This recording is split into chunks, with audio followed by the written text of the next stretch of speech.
Vamos a comenzar nuestro panel de la conferencia de Ante su Palabra, Nuestra Esperanza Viva. Voy a orar para que Dios bendiga y guíe este tiempo juntos. Oramos. Padre, muchísimas gracias por el privilegio de estar escuchando predicaciones de tu palabra. Qué lindo es escuchar a través de la variedad de estilos y culturas y distintas maneras de predicar, pero todos predicándonos las preciosas verdades de tu palabra, especialmente cómo vivimos con esta esperanza viva, Señor. Te damos muchísimas gracias por este tiempo, por el tiempo de comunión, y pedimos que este tiempo de pensar en unos asuntos juntos, que sea de bendición, que sea de edificación para tu pueblo. Te lo rogamos en el nombre de Jesucristo. Amén. Amén. Bien, yo quisiera comenzar con una pregunta relacionada al tema que quizás algunos pastores, quizás algunos miembros tengan en su mente. Nosotros hemos escuchado distintas predicaciones acerca de la esperanza viva.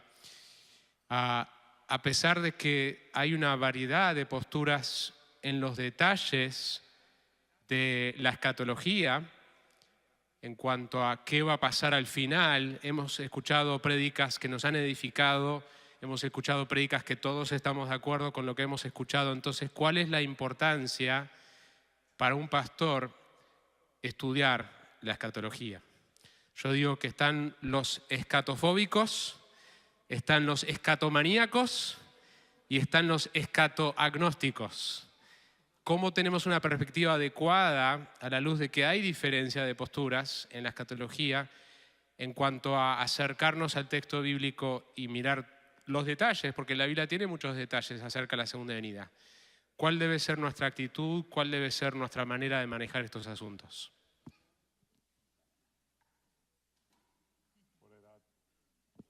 Empezamos por la edad más grande.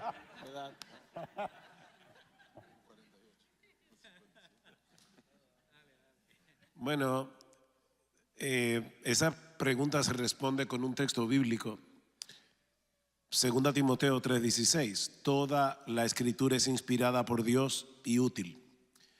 Si Dios hubiese pensado que el hablar de las últimas cosas no era relevante, no lo hubiera revelado en su palabra. Entonces yo creo que el hecho de menospreciar la escatología no deja de ser en el fondo un menosprecio por una gran parte de la revelación de Dios. La mayor parte de la Biblia no es profecía, pero eso no quiere decir que no sea algo sumamente relevante, precisamente por el tema que hemos estado tocando en esta conferencia, y es la esperanza que tenemos en Cristo. Y Dios quería abrir un poco la cortina para que nosotros tuviéramos un vislumbre de lo que va a suceder, porque eso tiene un impacto en nosotros ahora, en el presente. Y de hecho, yo creo que la prédica de Joselo en la hora anterior fue un buen ejemplo del impacto en el presente que tiene la escatología, nuestra esperanza viva en el amor. Y nosotros sí conocemos la importancia que la Biblia le da al amor. Entonces yo creo que indudablemente la escatología es extremadamente importante. El autor de la carta a los Hebreos dice que esos hermanos habían sufrido el despojo de sus bienes con gozo. ¿Y cómo una persona puede sufrir el despojo de sus bienes con gozo? Y dice, porque ustedes saben la esperanza que tienen. Y yo creo que en esta conferencia todos vamos a recordar la ilustración del tenedor. Y definitivamente yo creo que eso es un ánimo, un estímulo para poder seguir corriendo la carrera. Amén, amén. Algo rápido ahí. Creo que la predicación expositiva nos debe ayudar, porque si tú estás en un texto al frente y no es una predicación de un tema que quieres traer, el texto mismo te va a ayudar a quedarte en el tema del texto y no irte a quizás cosas que quieres decir porque es un tema que te gusta, en lugar de mantenerte en el texto que son no van a ser tantos los textos que van a ser tan complicados, aunque hayan aspectos escatológicos, si te mantienes en el tema principal del texto. O sea, en particular para un pastor, un predicador, o sea, el mandato, como dice José, es de exponer toda la palabra de Dios y con la exhortación de 2 Timoteo 2:15 de trazar con precisión, o sea, cada una de las palabras que están en este libro. Entonces, nos obliga a entenderlo, ¿no? Luchamos y a veces salimos con diferencias, pero la responsabilidad personal que Dios pone sobre mis hombros es interpretar correctamente cada texto bíblico.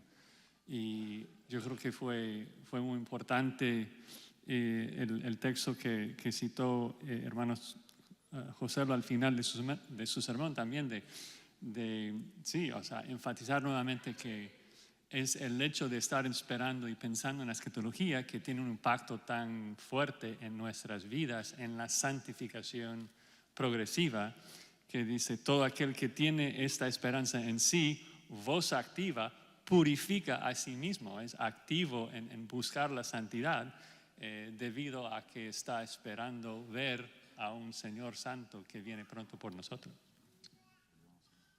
Yo estoy pensando también que usualmente hablamos de asuntos escatológicos, la venida del Señor, ir con el Señor y pensamos en manera personal, y está bien, pero el apóstol Pablo dice en 1 Tesalonicenses 4:18 que nosotros debemos alentarnos unos a otros con estas palabras. No encuentro cómo podríamos hacerlo si nosotros no tenemos en cuenta el tema.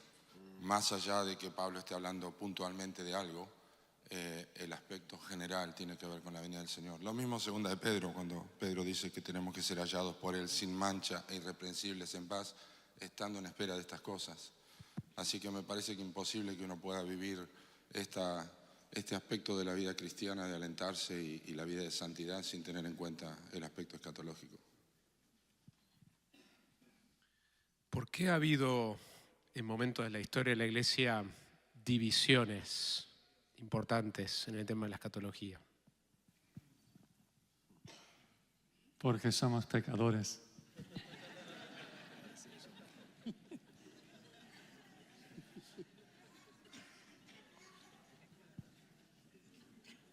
La debilidad no está en la Escritura, la debilidad está en nosotros. Somos limitados y somos pecadores. El pecado crea prejuicios. Nadie puede decir, no, cuando yo me acerco a la Escritura yo soy 100% objetivo. Bueno, tratamos de ser lo más objetivos posibles, pero definitivamente todos nosotros tenemos elementos en nuestra vida, hasta en nuestra personalidad, que oscurecen muchas veces el entendimiento. Entonces eso debería humillarnos y recordarnos que no somos Dios, no tenemos el conocimiento que Dios tiene. Pero cuidado, ojo, el hecho de que yo no pueda conocer la verdad perfectamente no quiere decir que yo no pueda conocer la verdad verdaderamente. Hay una diferencia. Nosotros no vamos a conocer toda la verdad perfectamente, pero nosotros no somos agnósticos. Nosotros creemos que la verdad es conocible hasta donde Dios la reveló. Y yo tengo que hacer el esfuerzo en dependencia del Espíritu Santo, usando las reglas correctas de hermenéutica, tratar de entender la palabra de Dios de la mejor manera posible. Y sobre todo, y sé que aquí hay pastores, porque he conocido ya algunos, sobre todo si tú eres pastor, tú estás guiando a otros. Y un error tuyo va a impactar la vida de otros. Y eso me lleva a una pregunta. ¿Es importante que yo como pastor me defina en mi postura escatológica? Y si sí, ¿por qué?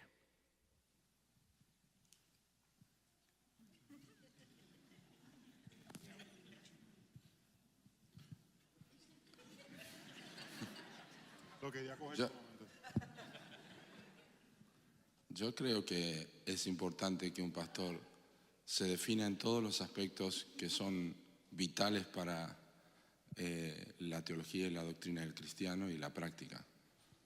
Y no veo mal que se defina sobre eso, pero también tiene que dejar una puerta abierta al entendimiento de que en este aspecto no todos piensan igual. Y déjame decirte algo, yo creo que estaba pensando en Job, que un día las diferentes posiciones escatológicas, vamos a ser como Job, vamos a poner la mano sobre la boca y vamos a decir, yo no puedo, vamos a enterarnos cómo son realmente las cosas y vamos a tener sorpresas, me parece, desde el punto de vista humano.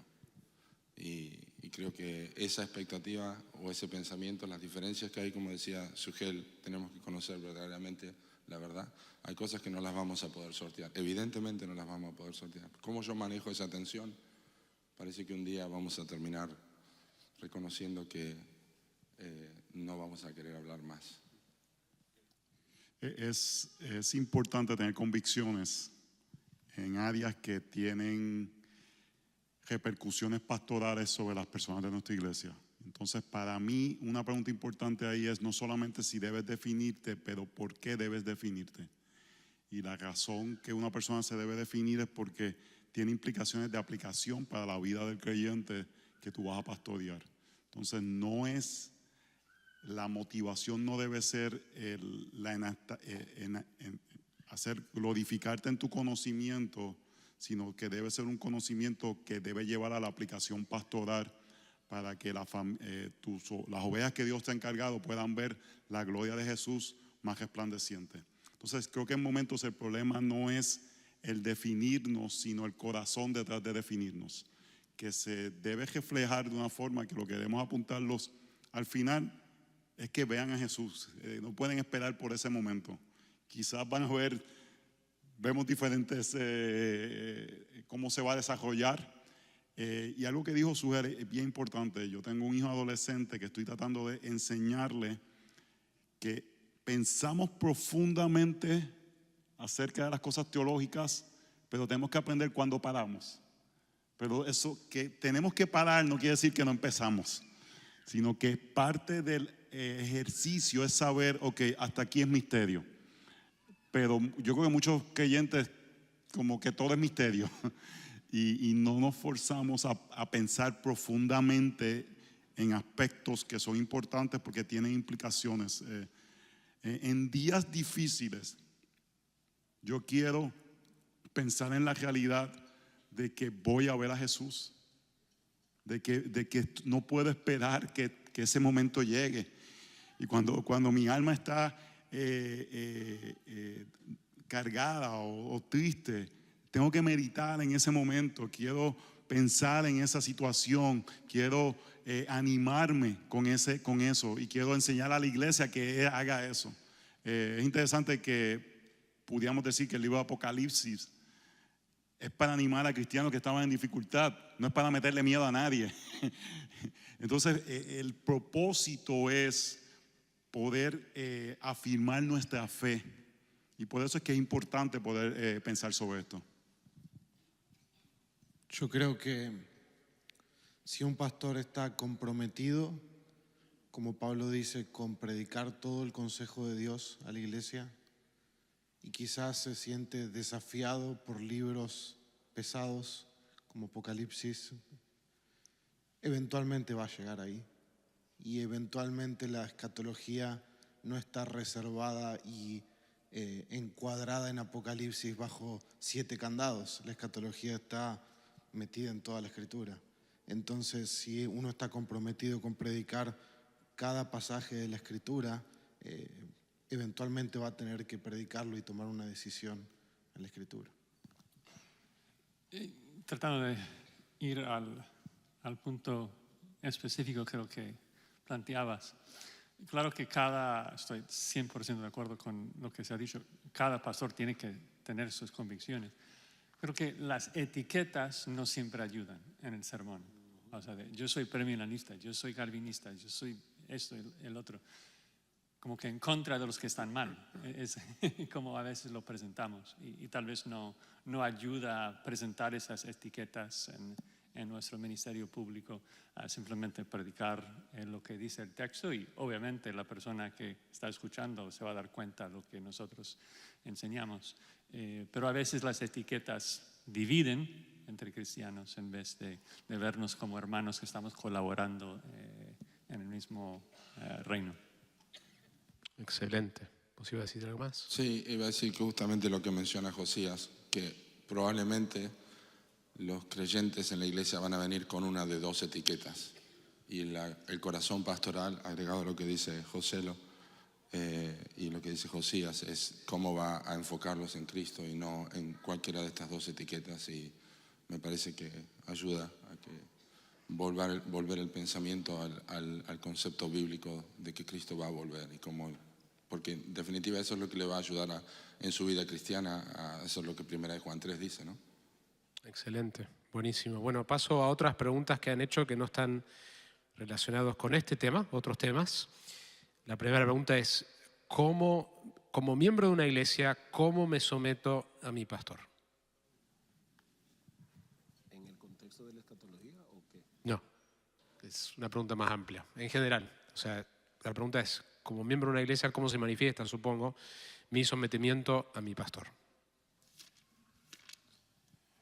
La palabra de Dios dice claramente, someteos a vuestros pastores y sujetaos a ellos. Hebreos capítulo 13, versículo 17. Primera Tesalonicenses 5:12 dice que reconozcáis a los que trabajan y os presiden en el Señor y os amonestan. Pero más que eso, dice que los tengáis en mucha estima y amor por causa de su obra. Entonces, en ese sentido, no hay duda de que nosotros tenemos que someternos a nuestros pastores. Ahora bien, primero, nosotros los pastores, como bien señalaba Joselo en la hora anterior cuando habló del tema del celular, nosotros los pastores tenemos que entender que tenemos una autoridad delegada y que esa autoridad delegada tiene un círculo particular y es la iglesia. O sea, yo no me voy a meter como pastor en aspectos que tienen que ver con otros círculos de autoridad como el hogar o el gobierno. No quiero decir que no tenga una opinión al respecto. Lo que quiero decir es que nuestra autoridad como pastores tiene un límite y nosotros como pastores hacemos bien en recordar eso. Y los miembros hacen bien en recordar esa verdad, porque lamentablemente aquí tenemos dos extremos que debemos evitar. Por un lado, hay miembros de la iglesia que tienen un temor hacia la autoridad, un temor que es casi supersticioso, de que no pueden estar en contra de todo lo que el pastor diga, no importa que lo que el pastor esté diciendo o no está en la Biblia o es inclusive algo que traspasa su límite de autoridad. Y nosotros tenemos que tener cuidado, hermanos. Yo aprecio mucho cómo los puritanos enfatizaban la verdad de que solo Dios es el dueño de la conciencia. Solo Dios es el dueño de la conciencia. Nosotros estamos aquí para enseñar la palabra de Dios. La gran comisión no es enseñándoles todo lo que yo los he mandado. La gran comisión es enseñándoles a guardar todo lo que yo les he mandado. Y es una pequeña, gran diferencia. Así que nosotros como pastores tenemos que enseñar a los miembros de la iglesia a guardar la palabra de Cristo. Pero yo siempre debo recordar cuál es el límite de mi autoridad y los miembros deben ser enseñados en ese sentido, porque lamentablemente en el mundo evangélico hay mucho abuso de autoridad. Y de verdad, hermanos, yo no estoy diciendo eso para alentar a nadie aquí a ser un rebelde en su iglesia, pero para nada. Yo creo, vuelvo y reitero, por eso comencé con Hebreos 13, con 1 Tesalonicenses 5. No, la rebeldía es del diablo, punto. El diablo se lo inventó, la rebeldía. Entre las tres personas de la Trinidad, nosotros vemos un orden en la economía divina y cómo el Hijo al encarnarse se somete al Padre, y nosotros debemos aprender eso. Pero al mismo tiempo yo creo que tenemos que alertar, porque es mucho el sufrimiento que se ha causado en iglesias cristianas por causa de pastores tiránicos que están abusando de su autoridad. Y yo creo que eso ocurre no solamente por culpa del pastor, sino por culpa de ovejas que no conocen su Biblia. Pero de verdad, cuidado, de verdad no estoy alentando la rebeldía, es que el abuso pastoral es una realidad. Algo que tenemos que tener cuidado, estamos entrando en una época donde cuestiona o no se tiene confianza con ninguna institución. Y parte de lo que la cultura está haciendo es tratar de derribar todas las instituciones, incluyendo la familia, incluyendo la institución de la iglesia. Y la tendencia ahora de muchas personas va a ser cuestionar instituciones que tienen autoridad. Y eso incluye la iglesia y los pastores. Y habiendo dicho eso, la solución de cosas no es ir como en el péndulo, es buscar lo que la Biblia enseña. Y algo que yo trato de comunicarle a la iglesia, aspectos de conciencia. Yo le animo a pastores que estudien Romanos 14, 1 Corintios 8, 9 y 10 y estudien profundamente esos temas para que sepan distinguir hasta dónde llega mi autoridad. Y tú le digas a la congregación, tú tienes que entender cuáles son las decisiones que tú vas a rendir cuenta a Dios. Yo te puedo dar principios bíblicos, pero tú tienes que tomar esas decisiones. Y para mí, Hebreos 13, 17, ¿cómo me sería de provecho para hacer con alegría como pastor? Es que ovejas que buscan la santidad, que buscan el rostro del Señor, que desean someterse a la instrucción bíblica. Las noches que quizás no estoy alegre en mi pastorado, no es porque personas no hacen lo que yo digo, aunque me gustaría a veces como quisieran, hermano. Es más cuando no veo personas buscando ser más como Cristo.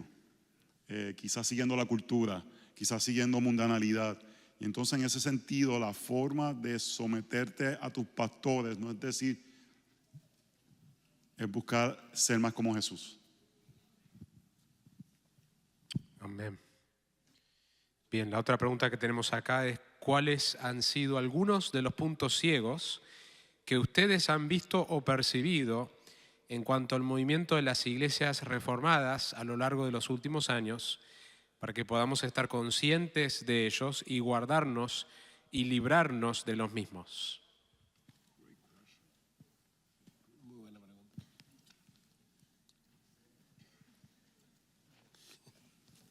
Por favor, hablen. No, yo tengo, mira, dos cositas. Número uno, el fariseísmo de creernos superiores a otras personas. Yo creo que eso es bastante claro. Y el otro, si alguien me pregunta, otra preocupación que yo tengo es y pueden haber diferentes definiciones de lo que es predicar, pero predicar no es dar una clase de seminario. Y para mí eso es uno de los puntos ciegos que muchas personas piensan que entonces mientras más aburrido soy, más santo soy. No es de entretenimiento, no estoy hablando de eso, pero tampoco es como que no es una clase de seminario. Para mí ser un heraldo es que Cristo sea exaltado, que Cristo sea proclamado, y creo que es un área que se puede crecer, donde el domingo no es dar una clase de seminario. Para eso debe haber algunos momentos dentro de la iglesia, pero el domingo es la proclamación de la gloria de Jesús, donde Dios va a hablar a su iglesia, como lo vemos en Efesios 2 y Romanos capítulo 10. Uniéndome a lo que dijo hermano José, yo creo que el sentirse superior a otro es un gran peligro. Creo que fue Michael Hort, no me acuerdo quién inventó el término cage stage of Calvinism. ¿Tú sabes quién inventó eso? No recuerdo si fue Michael. De que hay que poner en una jaula a la persona que se convierte a la doctrina reformada por unos años para que se calme un poco. sí. Y creo que, o sea, aprendemos sana doctrina y leemos de que hay que contender ardientemente por la fe y tenemos mucho celo de hacerlo, pero tenemos el peligro de llegar a ser contenciosos. Y un versículo que lamentablemente no muchas veces lo ponemos como un requisito como pastor, pero lo es. Si hacemos una buena exégesis en griego, se encuentra en 2 de Timoteo 2, 24 y 25, que el lenguaje es idéntico a 1 Timoteo 3 y Tito 1.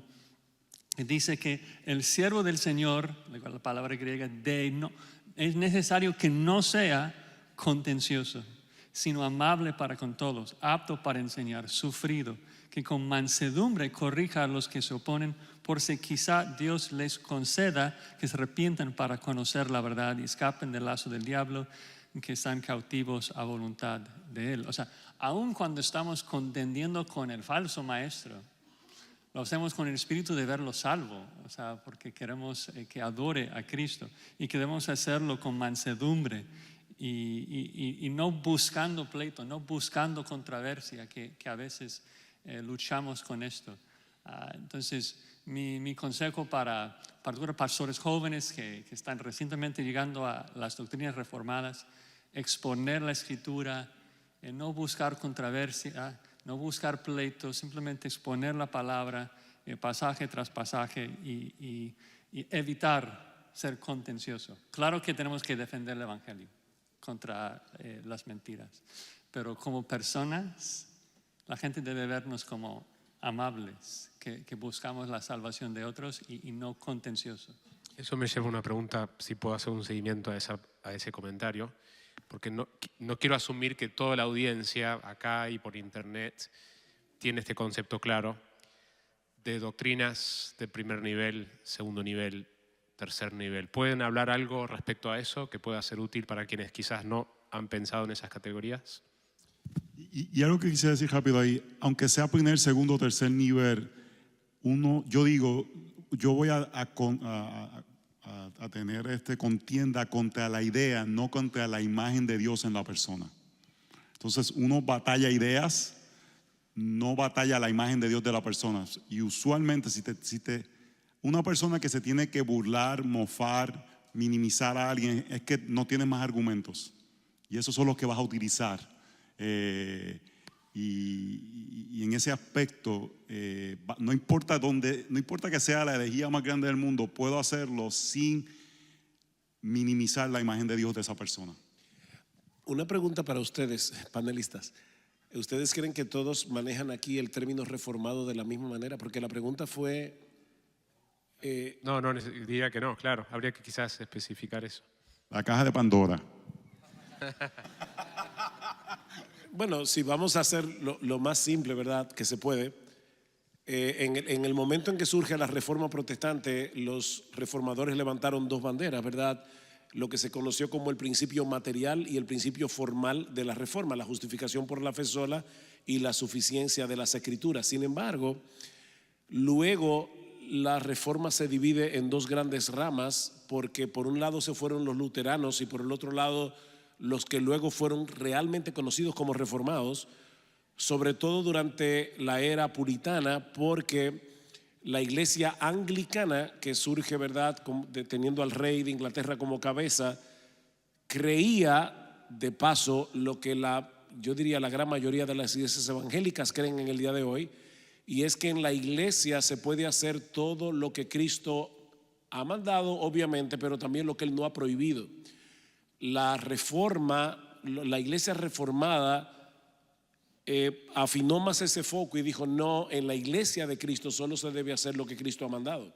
Y fue llevar el principio de la suficiencia de las Escrituras hasta sus últimas consecuencias y tratar de aplicar esa suficiencia de las Escrituras en todas las áreas de la vida, en nosotros como individuos y en el ministerio de la iglesia. Entonces, ese es el espíritu que caracteriza el movimiento reformado. Aquí no estamos hablando de una denominación, no estamos hablando de un grupo religioso en particular, una secta.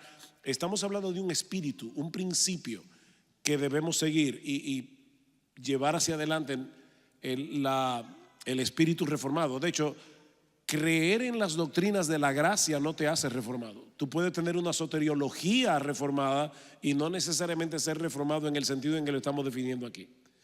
Entonces, cuando yo respondo la primera parte de la pregunta, antes de llegar al primer nivel, segundo nivel, hay varias cosas que yo creo que nosotros tenemos que decirle al mundo reformado, pero una de ellas, de cuidarnos de los puntos ciegos, es: primero, hay hermanos que están buscando una mejor instrucción de la palabra y quieren ver una iglesia que toma en serio la Biblia y trata de aplicar la Escritura a todas las áreas que ya hemos mencionado, y salen de iglesias donde quizás la predicación no es tan sana o no es tan profunda. Y lo que está sucediendo en muchas iglesias, tanto en Estados Unidos como en América Latina, es que hay un reciclaje de miembros. Y nosotros podemos creer que nuestras iglesias están creciendo cuando en realidad lo que estamos es recibiendo personas que tal vez están malnutridas, pero el Señor nos llamó a predicar el evangelio a los perdidos. Entonces yo puedo tener un punto ciego. Yo puedo tener un punto ciego porque digo, mi iglesia está creciendo. ¿Pero por qué? Porque están llegando mucha gente de otras iglesias o porque hay pecadores que se están convirtiendo a Jesucristo por la predicación del evangelio y luego están entrando a la membresía por bautismo, no por transferencia. Entonces yo creo que ese es uno de los problemas que tenemos, un punto ciego. Y el otro punto ciego es que definitivamente, lamentablemente, mucho del pueblo evangélico hay mucho emocionalismo. Pero cuidado, porque no es lo mismo el sano manejo de las emociones que el emocionalismo. Y nosotros podemos matar la pasión por Jesucristo por la manera como predicamos, porque tenemos una especie de terror o de temor porque algo parezca demasiado emocional. Y lo cierto es, hermanos, que no se puede ser demasiado emocional con respecto al evangelio. No se puede tener demasiado gozo con respecto a la salvación. No se puede estar demasiado maravillado con respecto a Jesús. No se puede estar demasiado sorprendido con la buena noticia del evangelio. Nunca será demasiado. Lo que hay que tener es una forma apropiada de manifestar esas emociones. Entonces, no tiremos el niño, ¿verdad?, junto con el agua sucia de la bañera. Podría mencionar otras cosas, pero quiero darle chance a mis hermanos. Simplemente las cosas que vinieron a mi mente. Sí, muy bien, excelente. Otros pensamientos en cuanto a el tema de doctrinas de primer nivel, segundo nivel, tercer nivel. ¿Qué es eso, primeramente? Y cómo debe ser nuestra actitud frente a esas doctrinas, que algunas son sumamente claras y sumamente importantes y otras quizás no tengan la misma claridad o el mismo peso de importancia. Y creo que una doctrina de primer nivel es una doctrina que separa a los cristianos de los no cristianos. No puede ser algo como el bautismo. ¿Por qué no? Porque no hay ningún versículo en la Biblia que diga que si tú bautizas a infantes vas a ir al infierno. Pero sí hay versículos que dicen que si tú niegas la resurrección vas al infierno. Entonces pensemos un poquito en cuáles son esas doctrinas. No va a ser una lista exhaustiva, pero tienes que afirmar la humanidad completa de Cristo o vas a ir al infierno. ¿Por qué? Porque según de Juan 7 dice que el que niega que Cristo ha venido en carne es el anticristo. Eso también afirma la deidad, porque dice ha venido en carne, es decir, afirma su preexistencia, su deidad. Entonces ya tenemos humanidad de Cristo, deidad de Cristo, ya tenemos resurrección. Gálatas 1, o sea, si alguien cree que la salvación por obras no puede ser salvo, que sea anatema. Entonces, doctrinas de primer nivel son los que separan a los cristianos de los no creyentes. Los otros niveles, hay cierto debate entre cristianos de si realmente tiene valor hacer más diferencias. O sea, yo puedo en un sentido colaborar con cualquier otro hermano mío. Estamos en el mismo equipo, aunque tengamos diferencias periféricas. Entonces hay otros que quieren dividir aún más y decir, bueno, segundo nivel, estamos de acuerdo en nuestra filosofía del ministerio, podemos colaborar juntos como iglesias y si tienen doctrinas aún más que nosotros consideramos que son creyentes, pero con doctrinas peligrosas, vamos a poner en otra categoría. Personalmente, yo no creo que sea muy saludable dividirlo más que los dos niveles. O sea, hay dos tipos de personas en este mundo, los hijos de Dios y los hijos de Satanás. Y creo que tenemos que tener eso en claro, tratar a los cristianos buscando su santificación, su edificación, y tratando a los no creyentes con el evangelio para que sean salvos. Amén. Bien, la próxima pregunta. Si mi iglesia no es sana, ¿cómo se ve la sumisión a mi pastor o debería buscar otra iglesia? Obviamente hay muchas aclaraciones que son necesarias con esa pregunta, pero algunos principios que nos pueden ayudar en cuanto a Si yo estoy en una iglesia que percibo que no es sana, ¿cómo sé que no es sana? ¿Cómo debo responder a eso?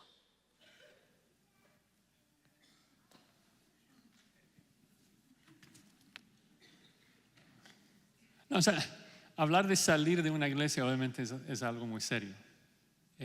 No estamos hablando de que no te gusta la música, no te gusta la personalidad del pastor. No estamos hablando de pequeñas diferencias de doctrina, porque todos tenemos diferencias, pequeñas diferencias. Pero sí quisiera también proteger a las ovejas de lo que mencionó Sugel, de pastores tiranos que están excediendo su autoridad y mandando a los hermanos a hacer cosas que no tienen nada que ver con la Biblia.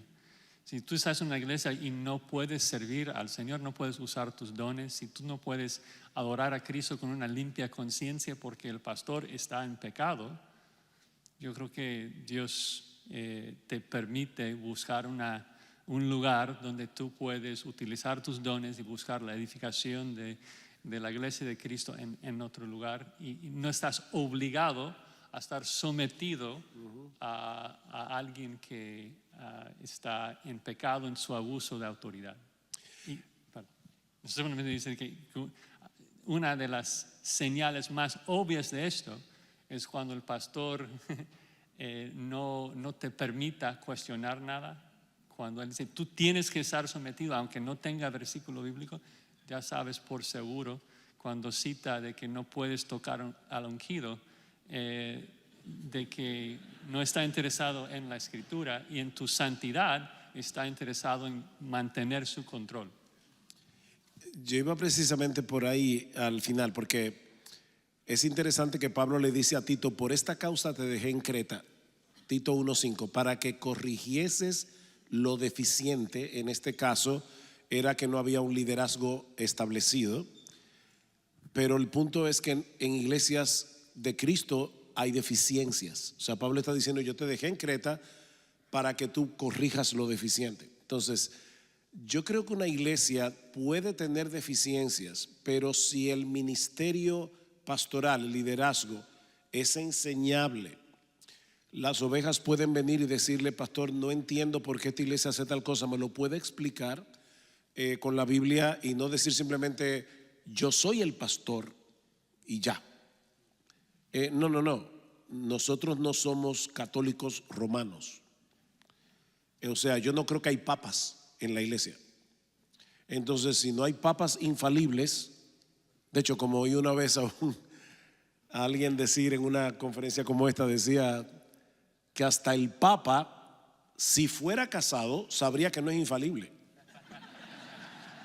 El papa cree que es infalible porque es soltero. Si tuviera esposa, hace rato que se habría dado cuenta que no. Pero el punto es que no hay papas en la iglesia, y por lo tanto, siempre que el ministerio pastoral esté dispuesto a escuchar, a hurgar más en la escritura y seguir corrigiendo lo deficiente, hay esperanza para esa iglesia. No te vayas de ahí. Y espera con paciencia que el Señor vaya haciendo su obra en esa iglesia con las deficiencias que tenga, porque el liderazgo es esperanzador. Pero es como dice Josías: si lo que tú tienes es un tirano, un papa que no admite que nadie lo contradiga, probablemente habrá poca esperanza para que esa iglesia cambie. Y probablemente no está calificado como pastor. O sea, lee la lista de los requisitos, 1 Timoteo 3, Tito 1. Compara esa lista con la vida de ese tirano, y estoy seguro que no está pecando contra una categoría, sino varias. Hay algo que quisiera añadir en este sentido, que cuando estamos hablando de los abusos, yo creo que hemos utilizado o abusado un poco de una iglesia sana. Quizás a veces decimos una iglesia sana para una iglesia que no es mi preferencia o cosas así por el estilo, y en eso tenemos que tener cuidado, que no sea que hemos abrazado un tipo de doctrina más específica en ciertas áreas de alguna tribu dentro del cristianismo, y queremos que la iglesia local que estoy refleje exactamente este tipo de sabor o de énfasis o de forma de ministrar. Entonces, porque he visto eso en iglesias a veces que están en un proceso de crecer, pero si hay algunos que crecen más rápido que la iglesia, salen impacientemente porque todavía el pastor no se ve como X o como Y o como aquel. Entonces, yo creo que tenemos que tener cuidado en ese aspecto de querer clonar o hacer clones de ciertas figuras que respetamos y seguimos. Y he visto muchas personas en una búsqueda infinita de encontrar ese mismo. Para eso múdate y ve al lugar donde está la persona que tú quieres seguir. Que forzar cierto tipo de eclesiología o de liturgia específica de un lugar que no tiene que ver necesariamente con sana doctrina o sana doctrina. No sé si me explico lo que estoy diciendo. Una cosa que me parece que hay que preguntarse también es si yo soy parte del problema o soy parte de la solución del problema. Porque hay personas que jamás oran por eso, jamás estudian la Escritura, jamás consideran otras cosas, simplemente han observado por YouTube, por Internet, por Facebook, han escuchado otro mensaje, pero nunca se han parado a mirar sus propias vidas y qué estoy haciendo con lo que estoy aprendiendo. Y quizá dialogar con el pastor, quizá tomar tiempo para orar, quizá para examinar su propia vida y ser una influencia, porque ha ocurrido eso también. Hay creyentes en las iglesias que han influenciado para bien a sus pastores y que luego han respondido correctamente a las Escrituras. O los han dirigido, mire, pastor, escuché esta enseñanza, mire esta otra cosa. Y ha sido una bendición. Eso es porque somos parte del cuerpo de Cristo. Entonces, no creo que uno debería abandonar la iglesia sin hacerse primero esa pregunta y no ser tan crítico de una, sin estar examinándose a uno mismo, porque ese es un principio de Gálatas capítulo 6. Si uno ve a uno en falta, primero tiene que examinarse para saber qué está haciendo y poder corregir a la otra persona. Entonces, me parece que ese es un aspecto y que puede ser un punto ciego en la vida de una persona. Excelente, excelente. Bien, la otra pregunta es, ¿cómo vivir nuestra esperanza en medio de una iglesia que descuida la centralidad de Cristo?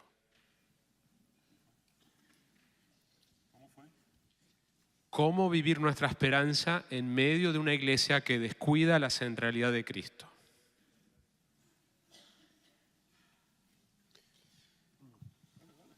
Dale, Enrique. El campeón del mundo.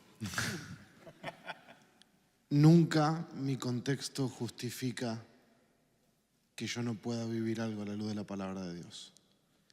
¿Va a ser más difícil? Probablemente. Quizás tengas que irte de ese lugar a la luz de todo lo que dijeron, probablemente.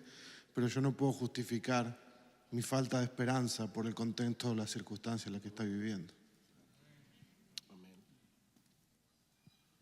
Y aquí tenemos otra vez lo que decía Ricardo hace un momento, en el sentido de que nosotros podemos ser parte de la solución de ese problema y conversar con el liderazgo de la iglesia y decir, me parece que tal vez Cristo debe ser más evidente aquí, porque no es que obviamente una iglesia que no tiene a Cristo no es una iglesia cristiana. Yo me imagino que debe ser un asunto de énfasis cuando esa persona habla de eso, de que Cristo no es tan central.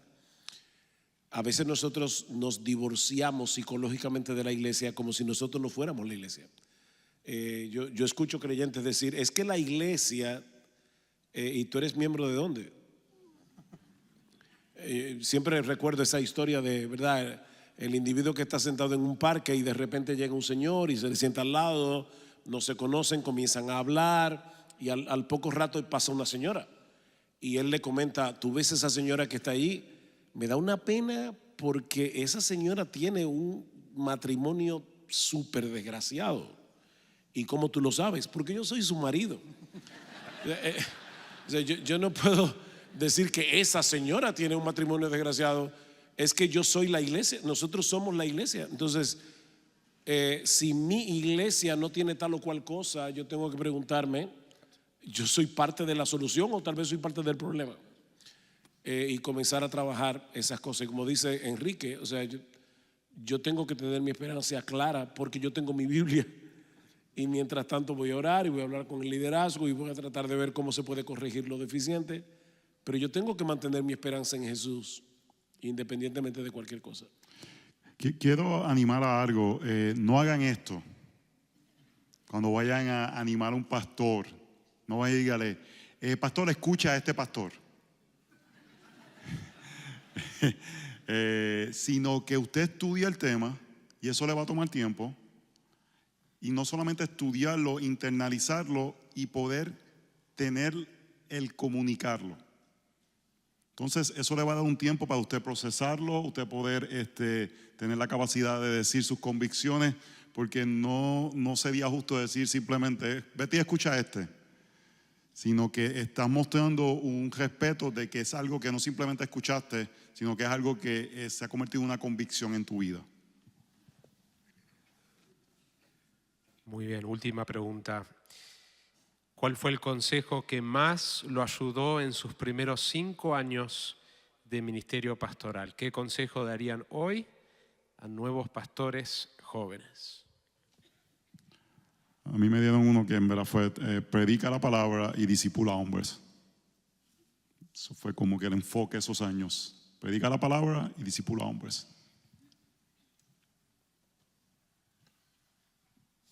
Yo escuché el consejo de un pastor que murió a los 101 años y no sé si eran 5 años que estaba en el ministerio, pero yo le pregunté, pastor George Black, era un misionero en Chile, y él me miró y me dijo 2 cosas: mis falencias y la fidelidad de Dios en todo mi ministerio. Nunca olvides que sos falible y que Dios siempre es fiel y va a sostenerte. Bueno, eso fue un buen consejo, corto pero real. Yo no recuerdo los primeros 5 años, pero oí tantos.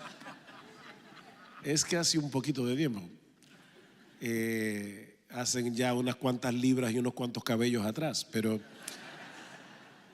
sí recuerdo buenos consejos que me dieron cuando era un pastor joven. Y uno de ellos era recordar que cuando yo me acerco a la Escritura como creyente, no como pastor. Y eso siempre ha sido muy bueno para mí y es algo que nunca he olvidado hasta el día de hoy.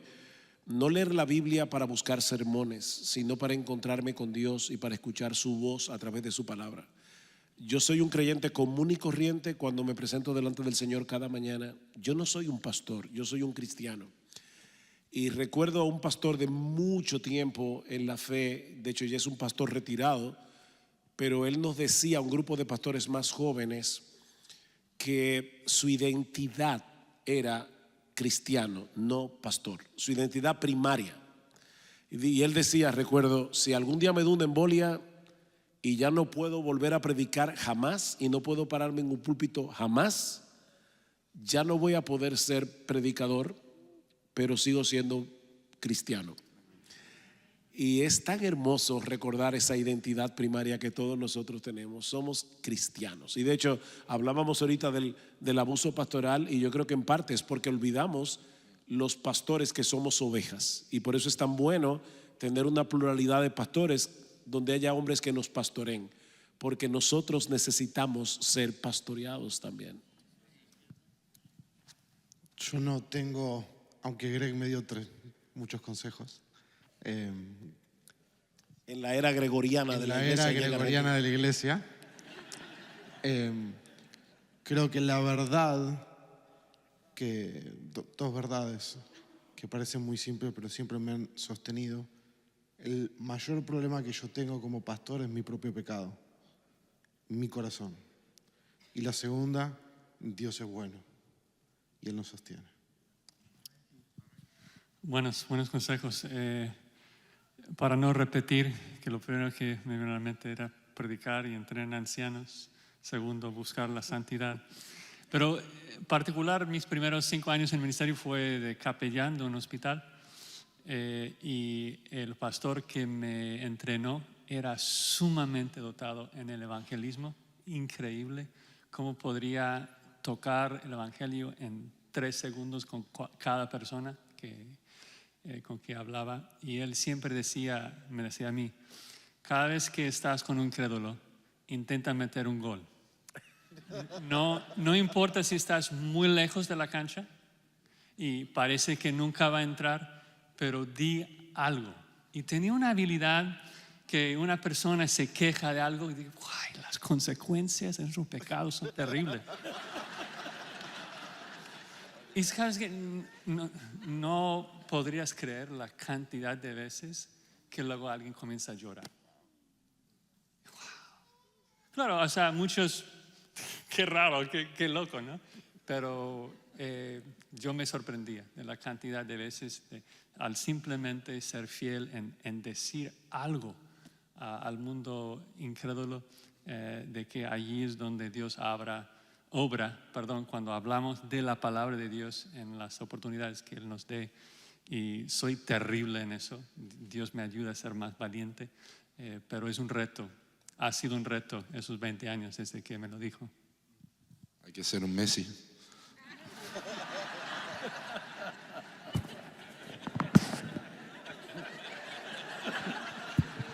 Hay que meter goles. Tenía que ser un argentino. Hay que meter. Si vamos a meter goles, hay que meter goles de ese tipo. Es la gracia de Dios que han tenido que aguantar a varios argentinos estos días. Yo simplemente quisiera agregar algunas cosas que para mí han sido muy importantes continuamente recordar. A nivel, pueden sonar pragmáticas, son prácticas, pero creo que son muy necesarias. Descansar. Los pastores somos propensos a descuidar el descanso que Dios quiere que nosotros tengamos. Así que el descanso es algo importante, que velemos por eso. Tenemos un cuerpo y claro, queremos para servir en esta vida corta y claro que queremos gastarnos por el Señor. Vemos ejemplos en la Escritura donde Pablo describe los efectos sobre su cuerpo de la entrega al ministerio. No estamos hablando de una vida perfectamente balanceada, pero sí vemos en Jesucristo con los discípulos que Él veía la importancia del descanso y debemos cuidar, debemos velar en nuestras vidas que estamos apartando tiempos para descansar, que estamos cuidando la cantidad de horas que dormimos. Recuerdo la historia de un profesor de seminario que estaba aconsejando a alguien que ya estaba en el ministerio y volvió para decir que quería dejar todo, quería abandonar el ministerio, estaba sumamente estresado y el profesor le preguntó acerca de sus hábitos de sueño y ahí se enteró que hacía semanas que no dormía. Por decisión, puede haber cuestiones de salud. Y entonces le dijo, vamos a hacer una cosa, volvé en 2 semanas, pero quiero que hagas esto, quiero que duermas, quiero que te tomas un tiempo para realmente descansar todas las noches y después hablamos. Volvió 2 semanas después y, no, todo bien, estoy bien ahora. Entonces el sueño, el descanso es algo que nosotros debemos reconocer nuestra limitación, que tenemos un cuerpo que no, tenemos límites. Y creo que a veces como pastores nos olvidamos de la importancia de eso. Tener una cita regular con tu esposa, seguí disfrutando el romanticismo con tu esposa de manera regular, cultivá esa relación. Después de tu relación con Jesucristo es la relación más importante. Si tenés hijos en casa, disfrútalos, jugá con ellos, apartá tiempos regulares para estar con ellos, deleitando de estar en su presencia, pastoreándolos. Pero el pastoreo va a venir justamente si ellos saben que vos estás disfrutando lo que ellos disfrutan. Así que otro consejo práctico, de sobre todas las cosas, Proverbios, me encanta el texto de Proverbios 4, de todas las cosas guardadas, guarda el corazón, porque de él mana la vida. Nosotros debemos continuamente mirar dónde están nuestros afectos, estar atento a dónde están nuestros afectos, que el Señor Jesucristo sea nuestro mayor afecto. Así que algunos consejos prácticos que yo continuamente tengo que volver a esos para correr bien la carrera como pastor. Uno final ahí, ver a no hacer comparación pecaminosa, sinful comparison con otros pastores. Yo creo que esa es una tentación que es muy común. Hay gente que tienen diferentes dones y uno disfruta los dones que le ha dado a esa gente. Hay gente que puede dormir menos y funcionan. Hay gente que son buenos escribiendo. Entonces, comparar con otros ministerios es muy peligroso. Sino agradecer lo que Dios ha hecho en ti, en tu iglesia local y ser fiel dentro de ese contexto. Yo creo que es de suma importancia. Y otro que yo creo que hace 30 años el peligro era los pastores entregarse al pastorado demasiado, pero ahora yo he visto como un poco una idolatría a la familia que pudiera ser como hasta no saludable. Y yo creo que no debe haber una competencia entre la familia y el ministerio, es algo que hacemos juntos. Es parte de lo que somos como familia, y ellos deben entender que lo más que tú amas estar con ellos, que cuando estás con ellos, yo digo a mis hijos, vamos a un lugar, y yo digo, ustedes cojan lo que quieran hacer el día. Mi entretenimiento es a la tarde vamos a sentarnos a cenar. Eso es lo que a mí, lo más importante para mí, lo más que disfruto. Que ellos no duden que tú disfrutas estar con ellos, pero que ellos sepan también que estamos en esto para entregarnos para la obra del Señor. Entonces hay una tensión en eso, de que queremos entregarnos para el Señor y queremos dedicar tiempo a nuestra familia. Entonces, ser sabio en cómo manejar eso. Muy bien, vamos a orar y culminar nuestro tiempo de panel. Ricardo, si podés orar y culminamos este tiempo. Bendito Dios, te damos tantas gracias que tú eres el perfecto en sabiduría. Te agradecemos tanto porque eres un Dios compasivo. Y te agradecemos, Señor, porque has puesto hombres pecadores redimidos para servir a tu iglesia. Pero te damos gracias por las ovejas que tú has dado a cada pastor, que tú las amas preciosamente, que las tienes en tus manos y que no las puede arrebatar nadie allí. Te agradecemos, por tanto, por tu iglesia. Te agradecemos porque tú estás edificando tu iglesia. Y Padre, queremos rogar que en nuestro andar, en esta vida imperfecta que llevamos, podamos recordar tu gracia. Y recordar también que la senda del justo es como la luz de la aurora, que va en aumento hasta que el día es perfecto. Señor, más allá del significado y la implicación del texto, nosotros nos gozamos en que hay una senda por la cual podemos andar, y pedimos, Señor, que nos ayudes a caminar como Cristo y podamos valorar tu palabra, amarla de todo corazón. Podamos decir con el salmista, ríos de agua descendieron de mis ojos porque no guardaron tu ley. Y que ella sea más importante que muchos despojos para nosotros, nos regocijemos en ella cada día para que seamos hombres y mujeres como el salmista de Salmo 1. Gracias te damos por la iglesia, gracias por la palabra y gracias por la conferencia. En el nombre de Cristo Jesús. Amén.